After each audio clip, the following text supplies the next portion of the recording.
Good morning sir, কেমন আছেন? বাসায় সবাই কেমন আছে?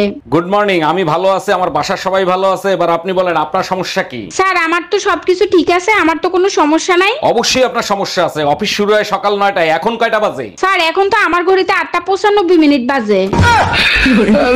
কি হইছে অরুণ ভাই, মন খারাপ কেন? ভাবির সাথে ঝামেলা হইছে নাকি? আপনার ভাবিরে নিয়ে মার্কেটে গেছিলাম, সেখানে এক সুন্দর একটা মেয়েরে দেখতেছিলাম, সেটা আবার আপনার ভাবি দেখে ফেলাইছে। সর্বনাশ, বলেন কি? তারপরে ভাবিরে সামলালেন কি করে? আপনার ভাবিকে বললাম, ওই মেয়েটা যে শাড়িটা পরছে, ওই শাড়িটা তুমি পরলে অনেক সুন্দর লাগতো। শাড়িটা কিনে দেয়া লাগছে 25,000 টাকা দাম।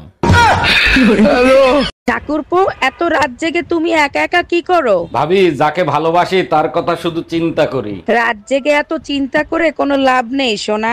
চিন্তা তো করতে চাই না, কিন্তু তার কথা মনে পড়লে রাতে ঘুম আসে না। ঘুমিয়ে পড়ো সোনা, রাত জাগলে ভালোবাসা আসে না, মশা আসে।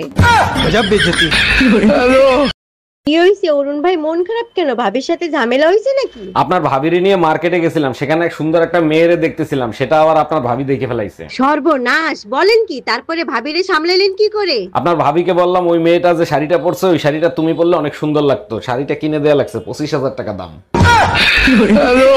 আরে আমার আমার মনে করি, আমার হয়েও আর হইলে না। দুই বাচ্চার বাপ তুমি, এখনো লুকাই লুকাই পাশের বাড়ির ভাবিরে দেখো, তোমার লজ্জা করে না? পাশের বাড়ির ভাবিরে দেখে কিছু শেখো। দেখছো কত শান্তশিষ্ট। ভাবি কত শান্তশিষ্ট, ভাইয়ের কাছে গিয়েই জিজ্ঞেস করো। দূর থেকে ইউরিয়া সার চিনির মতোই লাগে শোনা।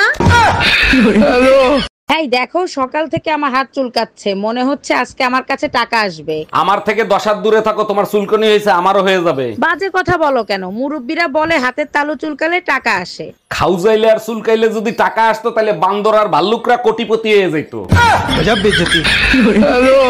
এই রুম্পা, কি হয়েছে তোমার? মাথা বাইন্ধে রাখছো কেন? কাল সারা রাত এক ফোঁটাও ঘুমাইতে পারি নাই, এখন মাথা ব্যথা করতেছে। আমাকে একটা মাথা ব্যথার ঔষধ দাও তো। তোমারে কতবার বলছি, রাতে ঘুম না আসলে 1 থেকে 1000 পর্যন্ত গুনবা, দেখবা ঘুম চলে আসবে। আরে বাবা, ওটাই তো করতেছিলাম। 500 গোনার পরে ঘুম চলে আসছিল, 1 কাপ চা খেয়ে গোনা শেষ করছে, তারপর আর ঘুম আসে নাই।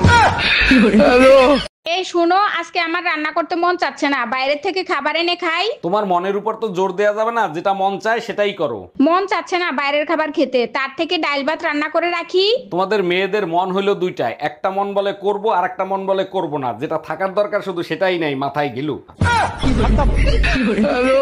যদি মানসিক রোগী হতে চান তাহলে পরিবারে বড় ছেলেকে বিয়ে করেন। সবসময় শুধু এটা শুনতে হবে, তুমি বড়, তোমার অনেক দায়িত্ব, বড়দেরকে ক্ষমা করতে হয়, বড়দের ধৈর্য ধরতে হয়, সব সময় স্যাক্রিফাইস করতে হয়। আর এগুলো শুনতে শুনতে কখন যে নিজে মানসিক রোগী হয়ে যাবেন আপনি টেরই পাবেন না। শোনেন, তর্কের চেয়ে নীরবতা ভালো, প্রতিশোধের চেয়ে রাস্তা বদলে ফেলা ভালো, স্বার্থপর মানুষদের নিয়ে চলার চেয়ে একা চলা অনেক ভালো। কারণ এরা প্রতিটি ক্ষেত্রে নিজেরটুকু ছাড়া আর কিছুই বুঝে না। দুনিয়াটা এখন স্বার্থপর মানুষেই ভরে গেছে, যে যার আখের গোছাতেই ব্যস্ত।